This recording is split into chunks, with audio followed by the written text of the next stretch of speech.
So to start off, I will give an overview of the admissions timeline and process to provide some context for the financial aid application process. I will also offer a brief overview of the process for obtaining a student visa. I'll then hand the mic over to Kathy to discuss financial aid application process and the various grant and scholarship opportunities available at the Harvard Chan School. All right. So many of you might be familiar with the timeline, but just so that we're all on the same page, our admissions application is currently open, and the deadline to apply to the majority of our programs is December 1st. Though we do encourage applicants to apply by mid-November if possible. While we do not operate on a rolling basis, so all complete applications will be reviewed in the context of the applicant pool following the December 1st deadline. We do encourage applicants to submit their admissions application by mid-November just to give some time should your application be incomplete and you need to submit any outstanding admissions requirements. It also can take some time for SOFIS to process and verify any transcripts or mark sheets. So just something to keep in mind when you are planning out your timeline. With that being said, so long as you submit your SOFIS application by the December 1 deadline, you will meet our admissions deadline. And any outstanding requirements can follow. Following the December 1 deadline, you will receive, all complete applicants will receive information about the process for applying for financial aid. Kathy will discuss this in a lot further detail, but we do like to highlight this as applicants will need to apply for financial aid prior to receiving their admissions decision. The deadline to apply for financial aid is January 8th, and I will let Kathy discuss that further in a few slides. We then release admissions decisions along with any awards between mid-February and mid-March. And then for students who are accepted and decide to enroll, after admission, you will receive information about the process for obtaining a student visa. And this process really does start with the admissions office with the financial certification process that is required for obtaining an I-20 or DS 2019. So I will share an overview of that process a bit in a few more slides as well. So now that we have a sense for the timeline, I will just do a brief overview of what is required in order for applications to be considered complete. I will highlight at this time, these are the requirements for all of our degree programs with the exception of our PhD programs. Our PhD applicants do apply through the Harvard Graduate School of Arts and Sciences. It's a completely independent application process. So if you are interested in one of our PhD programs, this information would not necessarily apply to you. We would encourage you to reach out to our colleagues at the Harvard Graduate School of Arts and Sciences. If you are applying to any of our other degree programs, so our MPH program, our Master of Science program, MHCM, DRPH, you may apply by submitting a SOFIS application, which is the centralized application service for schools in public health. It really is kind of a one-stop shop for all of your application needs, so all application requirements can be submitted electronically directly through SOFIS. So first off, we require transcripts or a WES evaluation, depending on where you attended an institution. So we require transcripts from all institutions attended within the US. So both your degree and non-degree coursework from any US universities or colleges attended should be submitted directly through SOFIS. For any degrees earned outside of the US or English-speaking Canada, we do require a World Education Services or WES evaluation. And note that we do require the ICAP or International Credential Advantage package. I know that includes a bit more detail than some of the other WES evaluation packages. And it does include all of your mark sheets as well as your credential evaluation for your degree conferral. It can take some time for your WES to be processed and uploaded to SOFIS. So we do encourage all students, if applicable, to start this process early. We get a lot of questions about if we accept other evaluations such as ECE. We do require the WES evaluation. There are rare exceptions. So if WES does not evaluate your institution's degree or transcript, please reach out to us in admissions and we will come up with an alternative solution. But by and large, we do require the WES for any degrees earned outside of the US.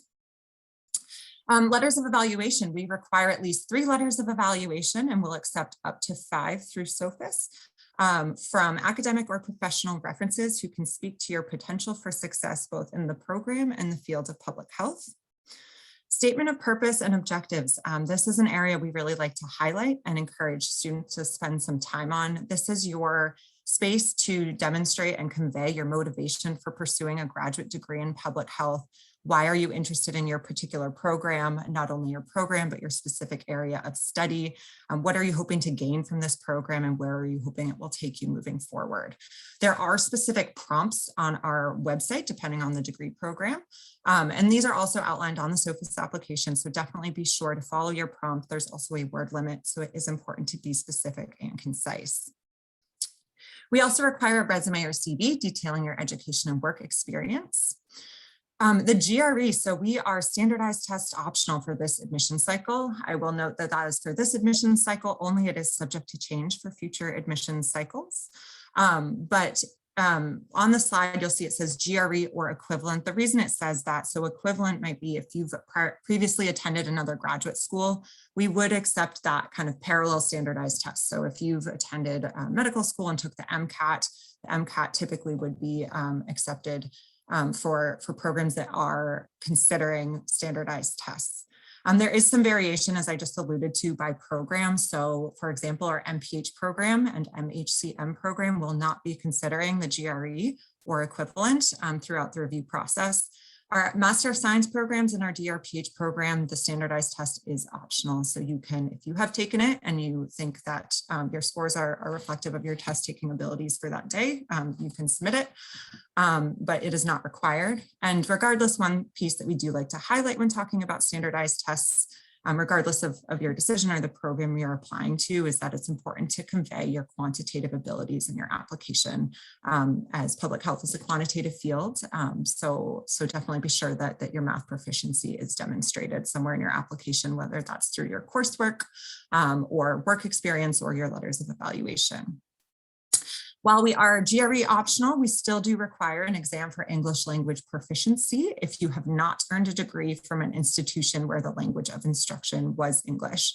And this would be as noted in your WES evaluation.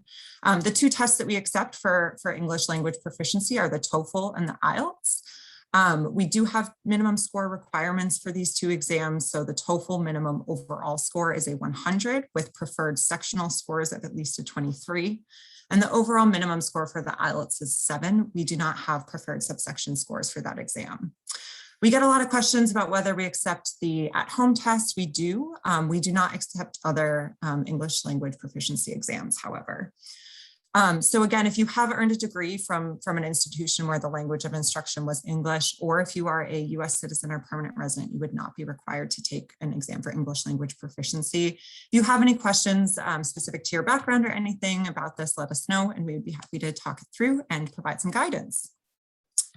Finally, there is a SOFIS application fee. We do not have a Harvard Chan School supplemental application fee, but there is a $140 fee associated with submitting your first SOFIS application and a $50 fee associated with any additional applications submitted thereafter.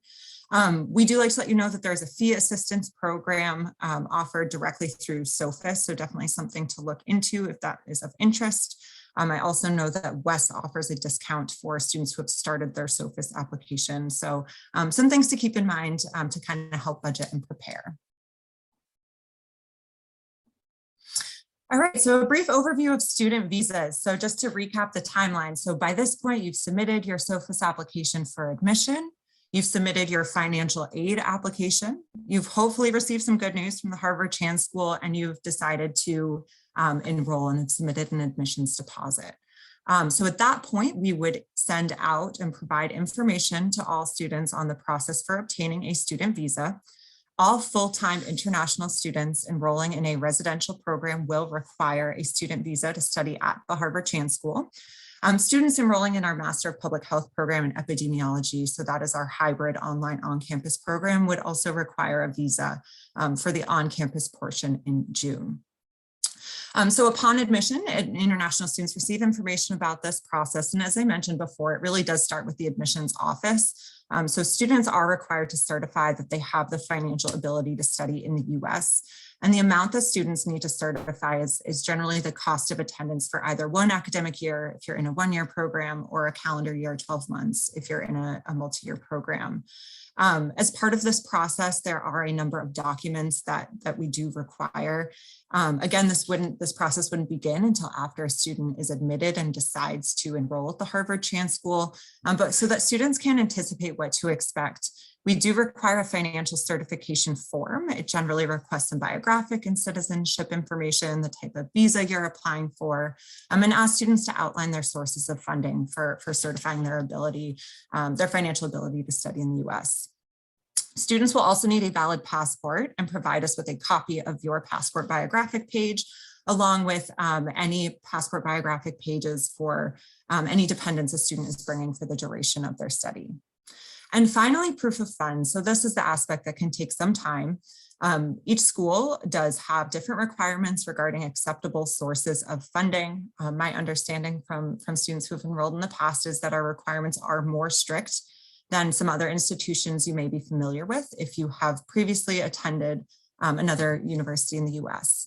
But the acceptable sources of funding are outlined on this slide. Students sometimes certify with personal funds, fellowships, grants, or scholarships, or employer agency sponsorship, or a combination. So we do accept students can certify with multiple sources of funding. If you are certifying with personal funds, we do require that the funds are held in the student's name, that the funds are held in US dollar currency. We do not accept equivalency, and that it's held in a US bank or a bank with a branch in the US. Again, this process can take some time. So while we're kind of looking ahead a few months, we do like to share this so that students can anticipate should they be accepted and decide to attend the Harvard Chan School. Once you complete the financial certification process, we would then input your information in a shared database with the Harvard International Office, who then would issue you your visa documents, so your I-20 or DS-2019, in order to obtain your student visa. The Harvard International Office is an excellent resource that you would be students who are accepted would be introduced to, and are a resource throughout a student's study. And they are able to provide further guidance and support for our students. So hopefully that helps just give a high-level overview of what that process looks like. Should you have any questions about the admissions process, requirements, or anything we've discussed today, please don't hesitate to reach out. We will also have a designated question and answer period at the end of today's session. So now it's my pleasure to hand it over to Kathy Austin to discuss financial aid at the Harvard Chan School.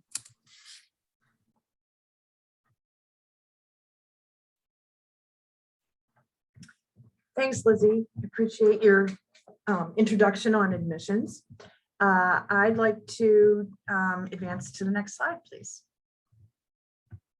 Okay, so let's start out with the programs that we have and which programs actually do have financial aid from Harvard Chan available. So the grant and scholarship aid that is at Harvard Chan applies to most of our programs, and we're going to go through those. So the MPH 45 credit and 65 credit programs that are the academic year residential programs do have financial aid for them. The SM programs, which are the 42.5, the 60 credit, and the 80 credit programs, again, all of these being the academic year residential programs, these are also eligible for financial aid. Our Doctor of Public Health program, which is our approximately three-year program, has financial aid. And then our online programs also have this. So the MPH Epidemiology online on-campus program. And then also, which is not listed, I'm sorry, but we also have the new MPH Generalist program, which does have scholarship and grant aid available as well. Lastly, I put the PhDs down here just so that even though you do not apply for admission through our school, you apply through admission through the Graduate School of Arts and Sciences. This is a fully funded program, and you will be fully funded without having to fill out any type of financial aid application. The programs that are ineligible or don't have financial aid available are the Master in Healthcare Management or MHCM program, and then our summer only programs. So specifically the MPH 45 and the SM 42.5 programs, and that have basically you're enrolling one summer at a time and then an additional summer and additional summer. So just to be clear, these are not the academic year residential programs. Okay, we can go to the next slide, please. So in terms of the application process, Lizzie talked about this a little bit, but let me give you just really two key timeframes you need to keep in your mind. So basically what the process is you're going to apply for admissions, and you know that the deadline is December 1. Once the information or your application is complete or verified in the admission system in SOFAS, that information will actually be transferred into the financial aid system. And that happens in early, generally to mid-December. At that point, we are going to send all applicants an email from our office telling them that they can now fill out our Harvard Chan grant scholarship application. And so you should receive an email from us, and hopefully if you have not received an email by December 20th, you should let us know, but we really are generally able to get all those emails out early to mid-December. Another thing that we will provide in that email is your access credentials. So you will be going into our portal to fill out our application, and so you will need that information. The next thing that you want to do is just make sure that you fill out the application by the date of January 8th. So if you want to be considered for grants and scholarships, you really must meet the January 8th deadline. This is before you are given your admissions decision, and we actually want you to give us the information in January, because then we have time to actually figure out what kind of financial aid we can offer you. And then we will give your financial aid information to you at the same time that you receive your admissions decision. So that is the reason why you are actually applying for financial aid before you are admitted. And again, PhD students do not need to apply for financial aid at all. They are fully funded. Okay, next slide, please. So let's now talk a little bit about the cost associated with coming to Harvard Chan. So this particular slide gives you a little bit of information about how to budget and also what the cost of attendance is. So one of the things that will vary for students specifically is what the tuition costs look like. So depending on your program, those tuition costs may vary a bit, but what is generally the same is how we put together the rest of the cost of attendance. And so this includes your rent, food, personal transportation costs. So you can see here that for rent, we're basically including about almost $16.70 a month per for your rent, and $466 a month for food. Your personal budget would be about $418, and then transportation is $90 a month. So that $90 a month, just to be clear, it's pretty small, but that's based on having a basically a T pass, and the T is our main form of public transportation. The good news is it's also shared, the cost is shared by the university, so it's a minimal cost to students to actually get one of those passes.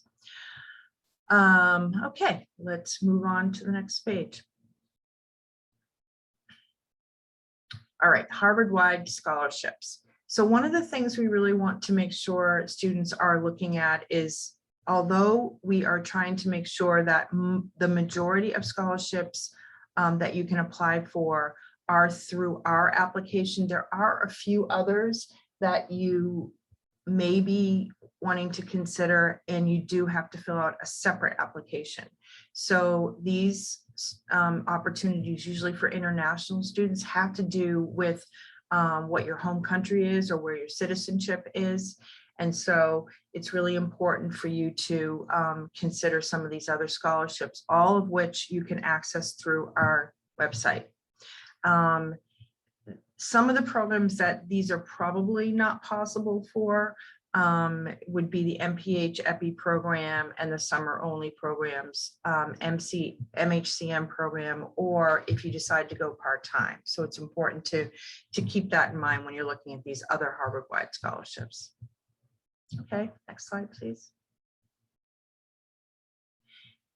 Another group of scholarships that have different applications and deadlines are those that are external to Harvard completely. So we have an external funding database on our website.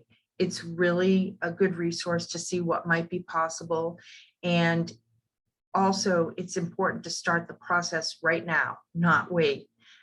While we have funding for international students through Harvard Chan, we are not able to necessarily meet all the needs, financial needs of students. And so we want you to be looking broadly at what might be out there.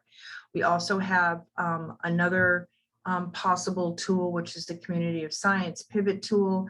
And this is sort of more specific to the sciences and also research and so forth. So those two resources are on our website, and we hope that you will take advantage of them. So again, just remember that it's important to start this process soon. These application deadlines often come up around the same time as our admissions deadline. So you could possibly have December deadlines for these scholarships, or even November ones I've seen as well. So it's important to start looking now and see what is possible, and follow through with any questions that you have, and we'll be happy to help you on these. Next slide. So let's just talk a little bit about what funding looks like at Harvard Chan. In the MPH 45 and 65 programs, we have about 30% of students that receive support from the school. The types of funding that we have are full tuition awards through our presidential scholarships program. We also have quarter tuition and half tuition awards. These particular awards are mostly decided by the MPH program. We work very closely with them, but as you can see, it's a range of different possibilities. The MPH Generalist program, about 50% of the students receive support from the school this year. This is a brand new program, so we don't have a lot of data on this since it just began, but that is approximately the percentage of students that received it this year. And most of the students received quarter tuition awards for that program. The MPH EPI online on-campus program, again, about 50% of students receive support. Some went as high as quarter tuition awards, but the range was somewhat different as well. Some smaller awards and some even larger awards. So it's a lower cost program because it's online, but are they range to be able to help all different socioeconomic backgrounds. In the Master of Science programs, the 42.5, the 60 credit, and the 80 credit, we basically have about 40% of students receiving some kind of support. And like the MPH programs, there are presidential scholarships available for full tuition. And then also the majority happen to be quarter tuition and half tuition. And lastly, the Doctor of Public Health program. This is the one program that is truly need-based, whereas most of the other programs are looking at need and merit as part of the criteria. And so with the Doctor of Public Health program, if you have need, you would receive a 50% tuition award for 2 years. The program starts out with full tuition being charged in the first year and the second year, and then drops to half of that in the third year. So the first 2 years are the more expensive, and therefore these scholarships are really helpful in trying to mitigate that cost. Okay, next slide, please. Great. So it isn't a good benefit that we have available for you to have a loan possibly that doesn't have a U.S. cosigner. And these options are available to you by looking at our website. There are also options where you can have a U.S. cosigner, and that often will help with the interest rate being lower. But we have many students that do take advantage of the options without a U.S. cosigner, since it can be difficult to find someone. It's also important to realize that when it comes time to do your financial certification, that a private U.S. loan can be used for that up to $20,000. So keep that in mind. And we also want to make sure that students are looking at any possibilities in their home countries, because sometimes the loans from your home countries can have better interest rates than you may be getting from the loans here. Okay, next slide. Student employment. So in case you're interested in working on campus, you do need to talk to our Harvard International office. Some students have visas that will allow you to work and some don't. And then as you see here on the F1 visas, you're limited to 20 hours a week and you can't work off campus. So there are some things that you have to consider, but there are international students that definitely have work opportunities here at Harvard Chan. Okay, next slide. All right, well, this is our final slide, and we have a lot of links here that we talked about, but we want to make sure that you know, most importantly, that our website contains all of the information that I've just discussed. And so you can see specific different links here that will help you with some of the information. But also, we are here to answer any questions for you. So please feel free to reach out. You can see our email and phone, our website, of course. We're also on Facebook. And we want you to also realize that if you are wanting to meet face-to-face with someone, we can set up appointments that way as well. And we encourage you to send your questions to us so we can help you with anything you have. Okay, I think that is pretty much all I have. Oh, I guess there was one more slide. I think I more or less covered this, but it really just reinforces that we want to make sure you know our deadline, which is January 8th. I cannot stress enough how important it is to meet that deadline if you want grants or scholarships, and that if you have not received that email so that you can access our application by December 20th, you really should reach out to our office. Okay, I think that's the last slide. Happy to take any questions at this point. Great. Thank you, Kathy. Great. So if anyone has any questions, please feel free to drop them in the Q&A chat box. And I'm going to go ahead and read the first one. So Kathy, are there any financial aid opportunities for online MPH programs? Yes, I think I mentioned that, but I will absolutely reiterate that both the MPH EPI, which is the online on-campus program, as well as the new MPH Generalist program, has grant and scholarship aid available. Like all our programs, we have, a limited amount of funding, but there is definitely the possibility of receiving, I think I was talking about basically quarter tuition awards or for the MPH Generalist, and then some quarter tuition awards for the MPH and EPI, but also ranges that are on either side of that.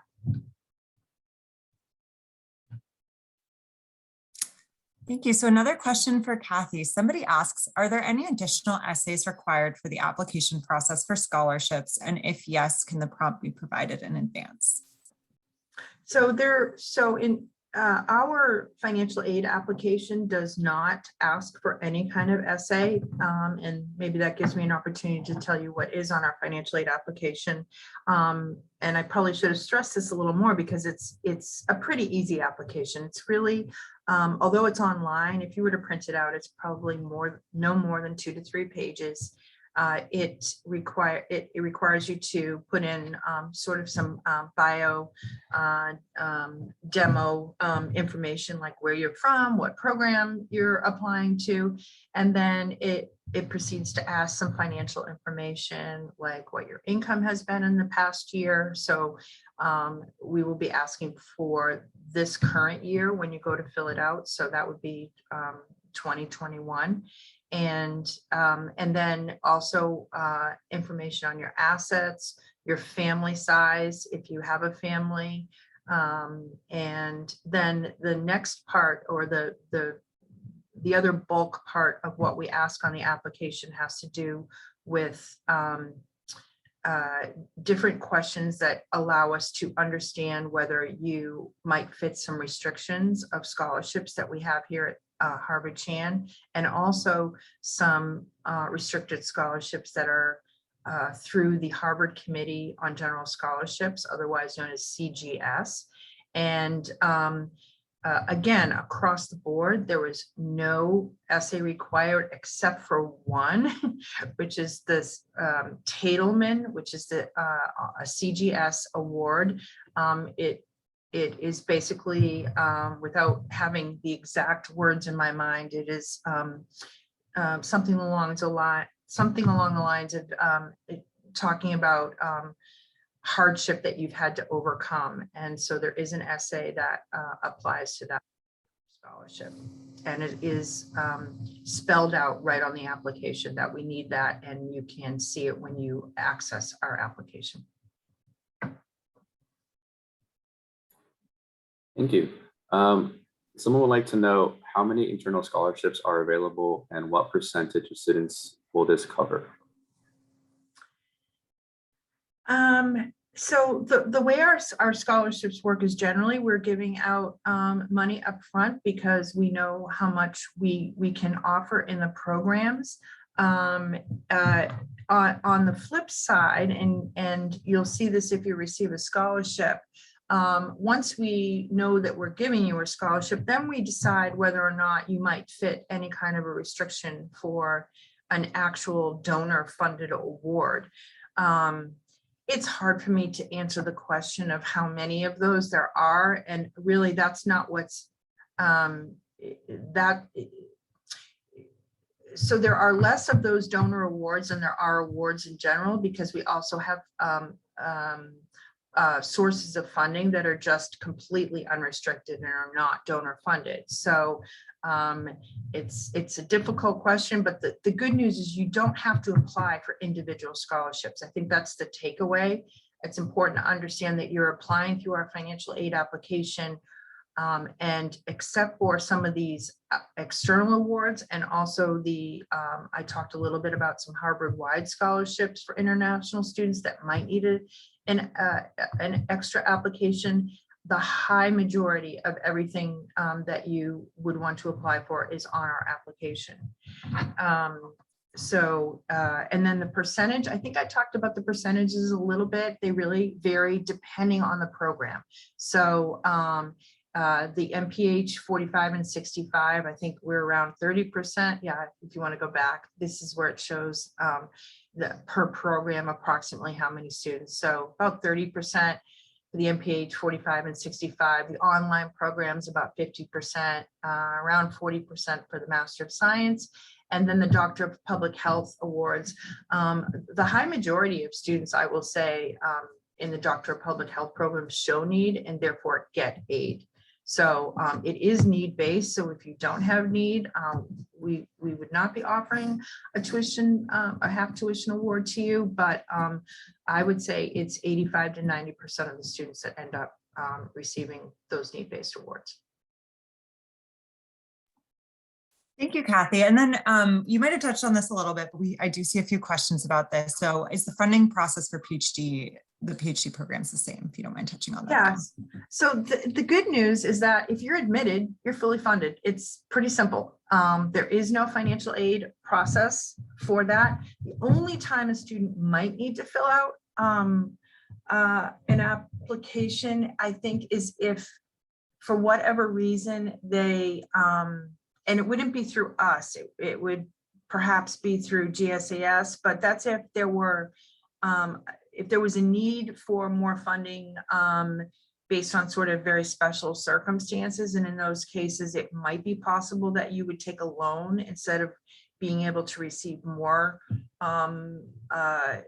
basically scholarship that is already funding your tuition, your health fees, and your living expenses. So that makes it really simple. You really don't have to apply for financial aid at all.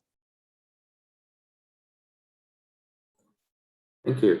Regarding the DRPH, someone would like to know, how do you prove for the need-based tuition? So all you're doing is filling out our application, which will ask you a few financial questions, and it's with those financial questions that we will determine your need. And so basically, you know, in all financial aid, we're looking at sort of a process where you know, we look at your assets and we look at your income and your family size, and then depending on that, and also depending on what the full cost of attendance is for you, we can determine whether you have need. So really, there's nothing about, it's not so much about proving anything, it's whether or not your income and assets end up to be, you know, so high that you don't meet the threshold for having any kind of need. Thank you. And one clarifying question on this slide, somebody asks, are these funding statistics specific to international students or a student body overall? No, this is student body overall. So no, I do not have them broken down at this point. Great, thank you. And one more follow-up question on this slide that you touched on a little bit, but somebody asks for the MPH 45 program, what is the selection criteria for the full scholarship? And does that full scholarship cover cost of living as well?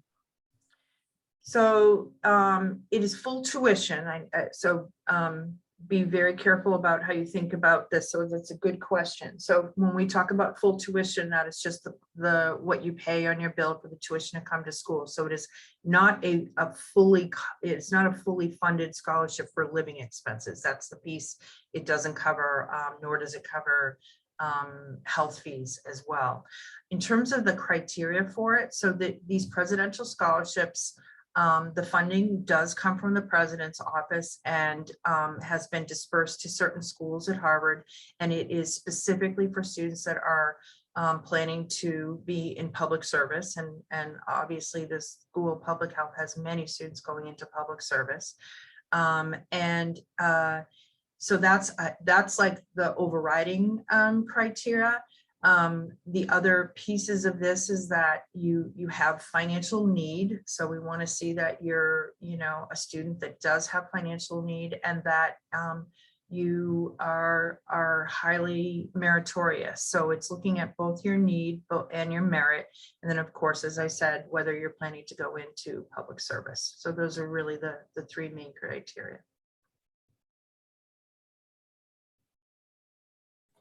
Hey, Lizzie, do you mind if I ask you a question? Sure, I can take any admissions questions. Yeah. There's a few questions I see here in the Q&A regarding the West. Some folks are wondering if they can send their transcript directly to our office, and how long a West usually takes. Yeah, great question. So I think we've seen the West take just a couple weeks up to a couple months. So it can really vary, which is why we do encourage students to start that process early. I will reiterate that the West is required, including that degree conferral documentation and evaluation prior to enrollment and at the time of applying. With that being said, if you are experiencing delays in getting your West evaluation, there is a document upload section, and applicants applicant document upload section in the SOFIS application, where you can upload the copy of your transcripts to hold as a placeholder in your file until your official WES arrives. So if you are in that case, or if you're not sure how long your WES would take, definitely use that space to upload your official transcripts. And we can use that for the purposes for review purposes to hold in your file in the meantime. And then we will update your file as soon as your official WES arrives. Depending on how delayed your WES is, we may ask you to keep us updated as to its progress, but our office will certainly be in touch if there's any additional information that is needed in order to consider your application. Thank you for asking. That also, I think, pivots into another question somebody asks that I can post to Kathy, but also chime in. So somebody asks that we mentioned that students need to apply for admission and financial aid in similar time or before receiving their admissions decision. And so somebody asks, let me just see if I can find the question exactly. Does that mean that it potentially students have a lower chance of acceptance if they're applying for financial aid? So Kathy, I don't know if you want to start this one off, or I can. Yeah, I'm happy. So as long as you apply for financial aid, you're going through our application, you will be considered for all the scholarship opportunities I've been talking about, except for the ones that I said were not through our application. But I think what I really want to hone in on here and be clear about is that we are a need blind school. So that means it does not matter what your financial situation is in terms of being admitted. So maybe that's the flip of the question a little bit, but I also want to take the opportunity to say that. But no, the real issue here is that we are looking at you separately for admissions and for financial aid, and neither one is influencing the other. I hope I answered that. Yeah, thank you for clarifying that. That's a good question.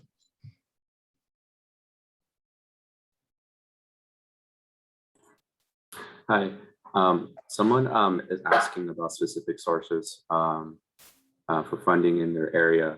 They're asking if there are any sources for folks who live primarily in Asia.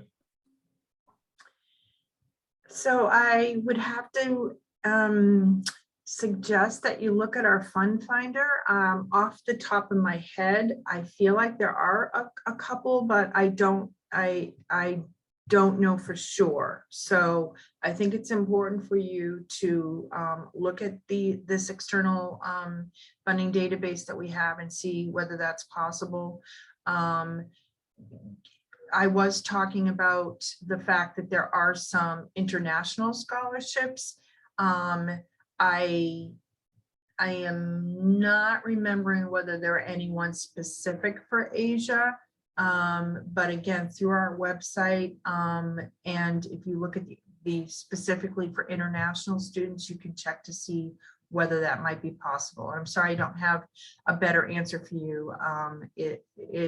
It's possible that there are some for Asia. I'm just not remembering specifically right now. Thanks, Charlie, for putting that up.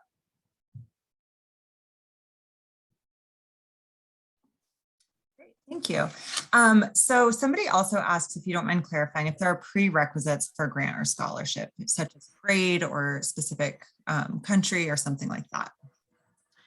So no, all international students are eligible for scholarships. But I will say that in the departments where where we're working closely with them they're really making the decisions. So depending on whether you're applying to the MPH program or the Master of Science or the DRPH, well, the DRPH is need-based. So with the Master of Science and MPH, it's really sort of a mix of looking at whether you have financial need and also your merit. So you know, it comes down to, there's no cutoff. I'm not going to tell you that like your grade point average or your GRE score, if you were to submit that in a program that it's optional, there's an automatic cutoff for either of those. That's definitely not the way it works. We really want to have a holistic look at students, and we want to make sure that we're attracting, you know, really, really good students, but also making sure that we're trying to fund students that have financial need. I'll be honest that, you know, not all students who have need are able to get scholarships because we have limited funding, but we're definitely looking at need and merit for these programs. Thank you. Somebody would like to know if the GRE would be considered for funding. No, I think that goes to what I just said too. So the GREs, we do not look at the GREs at all. They have nothing to do with funding. However, the departments, you know, for those that are not taking, we're not going to look. Obviously, it has nothing to do with it because they won't see them. And for those that are optional, I think they're going to continue to look at your whole application. So it's not just your GREs or anything else if you were to submit them, but basically, you know, how attractive of a candidate you are in comparison to the other candidates, and also how much financial need you have.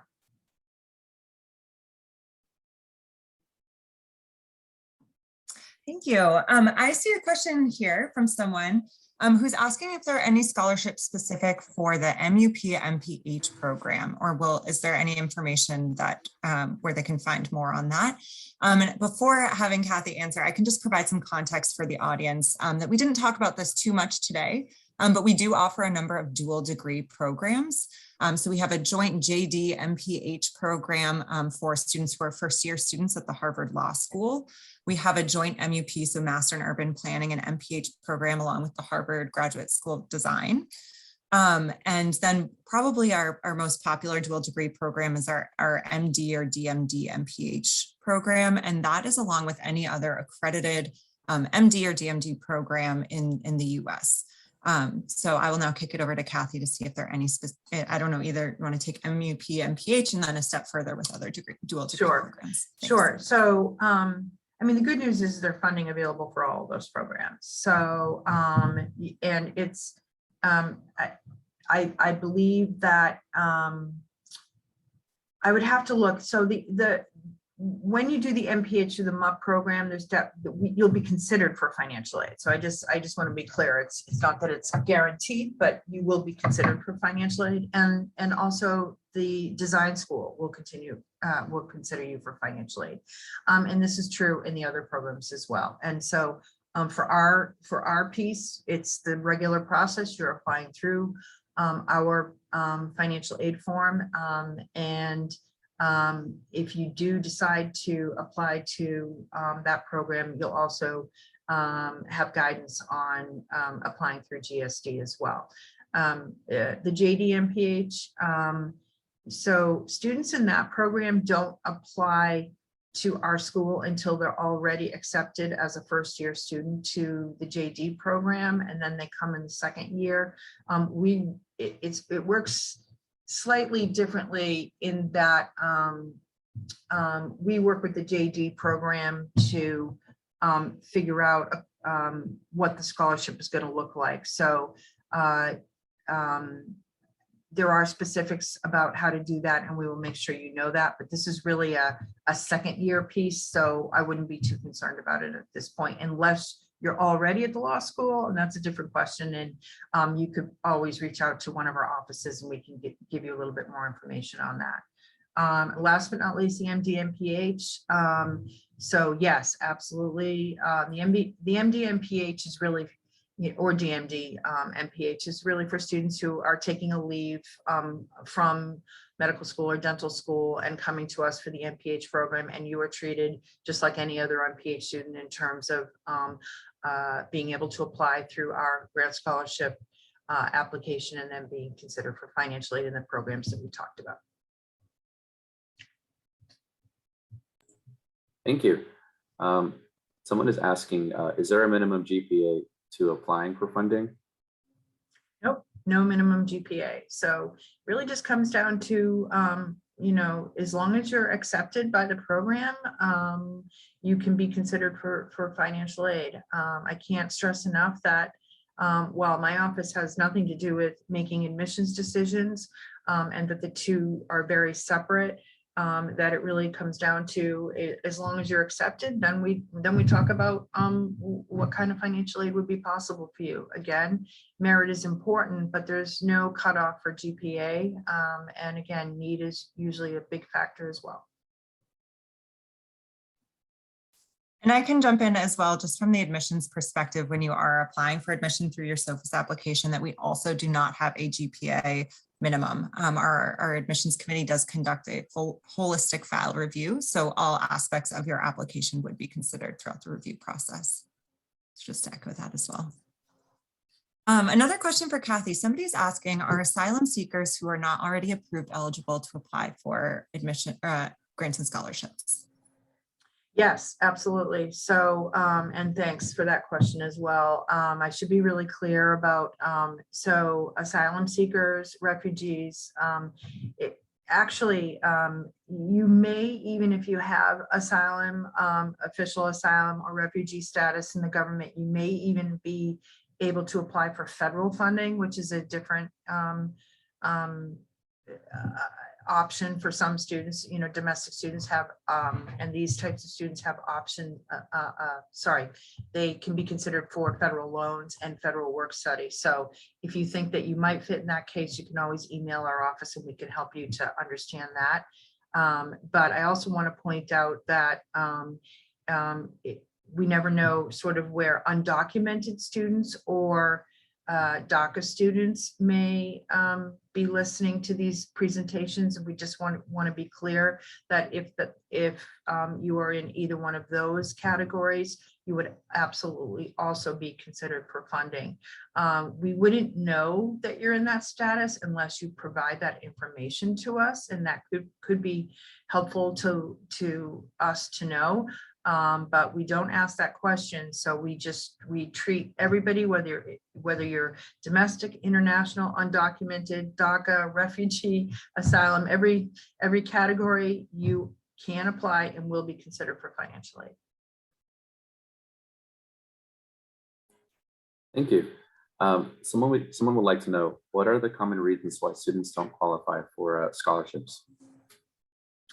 It's not so much that they don't qualify. It's the biggest reason students don't get scholarships is just that we can't meet, we do not have enough funding to meet every student's need. And so in those cases, students may end up taking loans or a combination of a loan and personal resources. But, you know, I will say that we have many more needy students than we do have funding. Our financial aid budget has really increased over the last 10 years. Great for students, and yet we still have some room to go. So it's not so much that we wouldn't give you scholarship if we could. It's that we may not have enough funding. So I think it's really important for students to understand that, because we don't want you to think that we don't see you potentially as financially needy. We just may not have enough funding to go around. Thank you. I'm seeing quite a few questions come in about our PhD, both the application process as well as some funding clarifications there. Just to reiterate, so our PhD program is administered through the Harvard Graduate School of Arts and Sciences. So you would apply through the Harvard Graduate School of Arts and Sciences rather than through our office. So though PhD students are very much a part of the Harvard Chan School community, the application process is separate. So with that being said, since we don't handle those applications, we're unfortunately not able to speak to that process. However, our PhD colleagues will be hosting some sessions later this week. So I definitely encourage you to attend those if you're available to ask any questions related to the PhD programs or application process. With that being said, I'm seeing a couple also clarifications related to the PhD and DRPH. These are two separate programs. Our DRPH program is a professional practice oriented degree program, while our PhD programs are research oriented. So with that being said, somebody does ask, I see that 50% need-based tuition awards for the first 2 years of the DRPH program. However, I understand that PhDs are fully funded. So hopefully that clarifies that they are two separate programs. And Kathy, if you want to jump in here with any additional info. No, that's perfectly right. I mean, I think that, you know, depending on where you're from, there may be an understanding of sort of doctoral programs all being lumped together. And we just really want to make it clear that these are both doctoral programs, but one, like Lizzie says, is the Doctor of Public Health here at Harvard Chan that you're going to apply through our process. And we have the 50% need base for the first 2 years, but the PhD program, again, a doctoral program, but research based, is through GSAS and is fully funded. And I'll just clarify that fully funded is for all of your tuition, health fees, and then all of your living expenses that you'll be provided a stipend. Thanks, Kathy. And as Kathy said, so DRPH applicants would apply through SOFIS. I saw that come in as well. Hopefully that clarifies. Hey, this question is for you, Lizzie. Someone would like to know which Harvard MPH programs are STEM OPT. Yeah, good question. So for those who are not familiar, there are some programs that are STEM eligible, which impacts your optional practical training. This is really something that the Harvard International Office would provide guidance on once you are a student here. With that being said, we do have some MPH programs that are STEM eligible, but not all of them are. We really do encourage students to apply to the program and field of study that is of genuine interest to them. So if you'd like to reach out to us at admissions@hsph.harvard.edu. We also hold weekly office hours via Zoom. Feel free to stop by and let us know the program you're interested in, and I can confirm if it is STEM eligible or not. Thank you.